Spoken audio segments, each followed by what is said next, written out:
the match that stole the whole damn show. Asuka, Becky Lynch, Charlotte. Woo! And in a tables, ladders, and chairs match. Yeah, it was kind of obvious this was going to happen. Like, did anyone really expect heading into the show that, oh, it's not going to do well, it's not going to succeed, it's not even going to be worth the hype? And it was like, if anyone thinks that, then they're morons. No offense. Okay, maybe a little. But yeah, so we finally get this big matchup that everyone's been clamoring to see between the Empress of Tomorrow, the Queen, and the Man for the SmackDown SmackDown Live Championship. And everyone was hoping it would be the main event. Like, there was no match on the card except maybe Bryan Styles that was worthy, so to speak, of the main event. Like, no one cared about Ronda Rousey versus Nia Jax. No one they botched the Ambrose Rollins angle, in my opinion, at least. Especially when they started to say, hey, let's go ahead and mention Roman Reigns' leukemia and act like he's going to die about it because we're kind of sick fucks. Okay. So, yeah. And then there's the whole other storylines that no one cared about. Baron Corbin running Raw, and no one cared about that. And it wasn't even a TLC match. It was a TLC match, but it wasn't really utilized to its fullest potential. But yeah, so we ultimately would get the only TLC match on a pay-per-view called TLC. Also with kendo sticks, but that's a different story. So, yeah, this match was hyped by a lot of people. The WWE was building this up. Like, a lot of people were hoping Asuka was going to win. A lot of people were hoping Becky was going to win. No one wanted Charlotte to win. I hardly, like, no, all due respect to Charlotte, but, like, no one wants to see her surpass Trish Stratus' title reigns. Not yet, at least. And everyone wanted to see Asuka finally get her redemption that she was screwed out of at WrestleMania. And everyone wanted Becky to win because, hey, it's Becky, she's awesome. And if she doesn't really challenge Ronda, it's not there. It's Raw's loss, not really ours. So, yeah. And as I told you about, the reason why Asuka was inserted into this match was not because of some belief that, well, Vince was finally wrong. No, it was because, wait, she's actually getting cheered even though I've abused her horribly, creatively, bookingly-wise? Fine. So I think Asuka was just put in there because of, like, oh god, I can't win. Like, yeah. So, this match was going to be big for a lot of fans. It was going to main event the show. Even Becky gave away that. It was going to do so much for the fans. Everyone wanted to see this match. And I was hyped. Everyone was hyped. The Elite of Wrestling group was hyped. And they just went ahead and tore the house down. They threw tables, ladders, chairs, kendo sticks. Yeah, kendo sticks.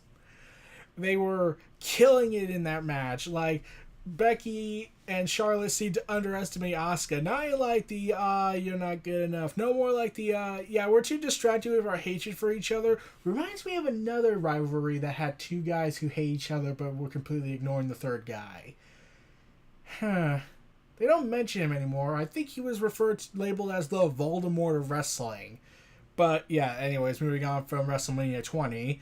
Yeah, so that was the vibe Asuka was giving off. Like, she's the third wheel that the two who hate each other are not really focusing on, and, like, you really should focus on her. Like, there was a reason she was undefeated for over 600, for a long time, for 2 years, and had over hundreds of matches won, and even beat Goldberg's streak.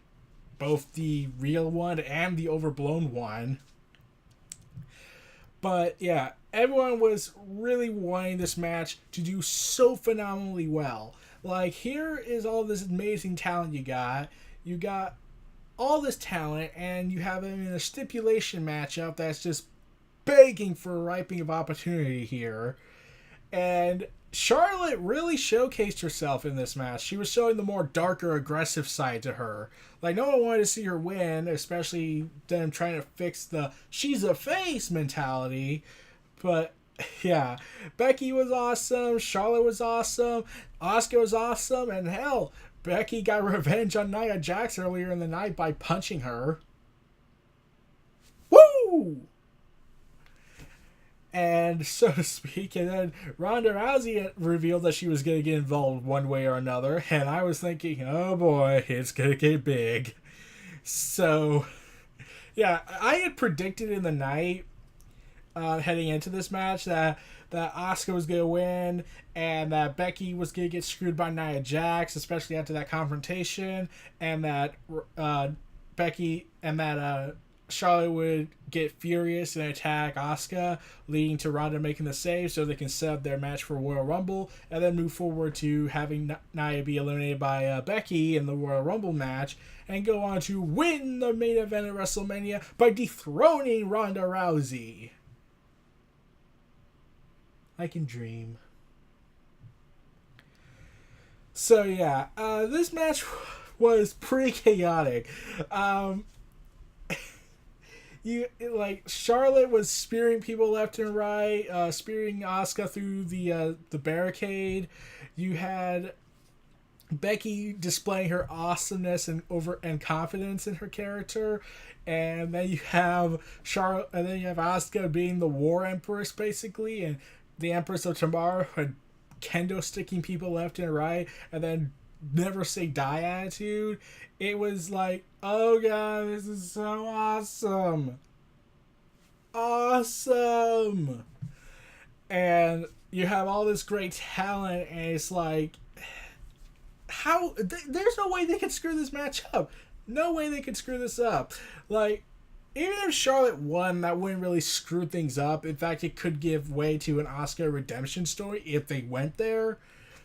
But that would have to be long-term gambling and not really short-term gambling or reasonable gambling whatsoever. Like, I knew heading into this match, Becky wasn't going to win. She was not going to retain her title. She was going to drop it to one of the two. Most likely Asuka. And then, we got to this moment near the end of the match where Charlotte and Becky are on the second ladder and they're fighting, and then Ronda Rousey coming in all poised and cool, acting all cool and badass, and proceeds to push both of them off the ladder and crash onto the floor. Would have loved it more if they had set up tables for that. That would have been awesome. And sure enough, Asuka climbs the ladder inch by inch, and she's so close. I'm like, oh my god, are they really doing it? Are they really doing it? Are they really doing it? Yes! Asuka has finally done it. She's stuck it to Vince. She's stuck it to Kevin Dunn. Those two racist a-holes who went ahead and judged her because she's Japanese. It was glorious. I bet Triple H is crying backstage right now.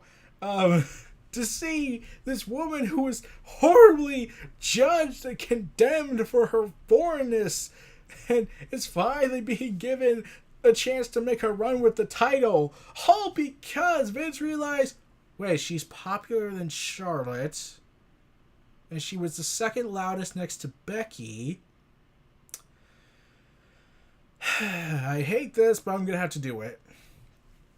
And now we have a lot of stuff set up for Royal Rumble to WrestleMania.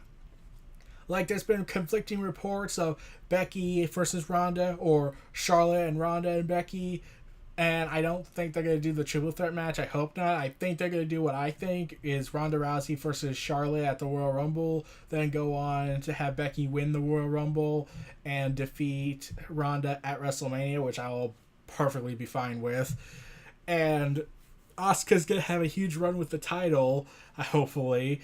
But something tells me it's going to have involvement with, I want to hope, and this is just hopeful thinking, that they have Shayna Baszler be the one that challenges Asuka. That would kind of be freaking awesome. But something tells me Charlotte's going to get revenge on Asuka and try to destroy Asuka once more, and then Asuka can finally defeat her clean in the ring, and finally get a victory over her in a singles match. But yeah, so also the more it got on this match, the more I wanted it to not end. I didn't want this match to end. That's the matches I love. The matches that are willing to say, we're going to go all out. We don't want you to have this mentality that you want the match to end. Like Dean Ambrose and Rollins had earlier. Like, I wanted that match to be more cutthroat, more I hate you vibe. Instead, it was slow and methodical, and even the fans were chanting, boring, boring. And I was like, they're chanting boring at a Rollins and Ambrose match? Did Tyson Kidd produce this? I don't think so. But to see Asuka finally show that she can run with the title, to finally show that she is now the Empress once more. She will now dominate the SmackDown Women's Division, and to complete her redemption, she needs to destroy Carmella. I'm not kidding. I kind of want her to beat up Carmella in a match on SmackDown Live, not on pay-per-view, because that would be a stupid idea. For as much as Carmella's improved, I don't think she's on the Asuka, Charlotte, Becky levels of talent yet. But I would love to see Asuka get revenge after being booked as a idiot because, you know, foreigners are morons or anti-American or stupid morons like Vince booked her as when she was feuding with Carmella and they had the whole Ellsworth storyline.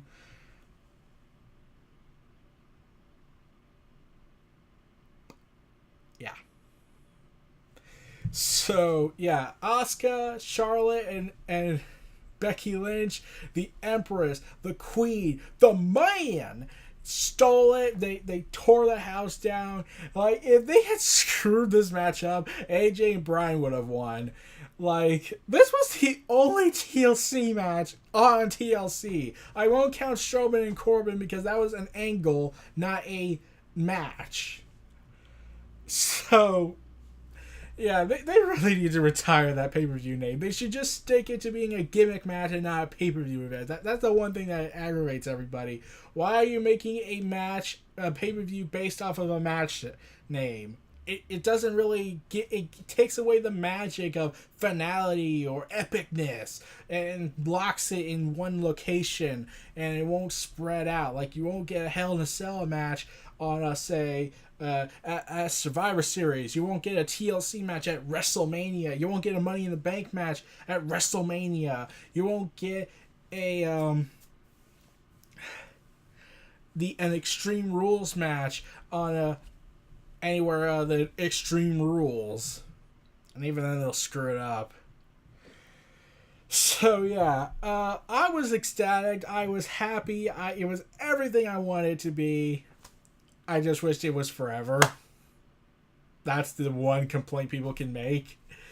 And to see Asuka finally get the win she so longly had earned and had to go through all this bullshit after WrestleMania is saying something that, yes, we're finally going with it. Are you all happy now? Yes, we are, Vince. We really are. I know your pride's currently bruised because you realize Asuka has potential because she out-cheered Charlotte, but that's a different matter. So, yeah, those are my thoughts on Asuka versus Becky Lynch versus Charlotte Flair at WWE TLC 2018. This was Neo Reality Entertainment. If you like, comment, subscribe, and donate, and stay tuned for more. And stay tuned for the Man!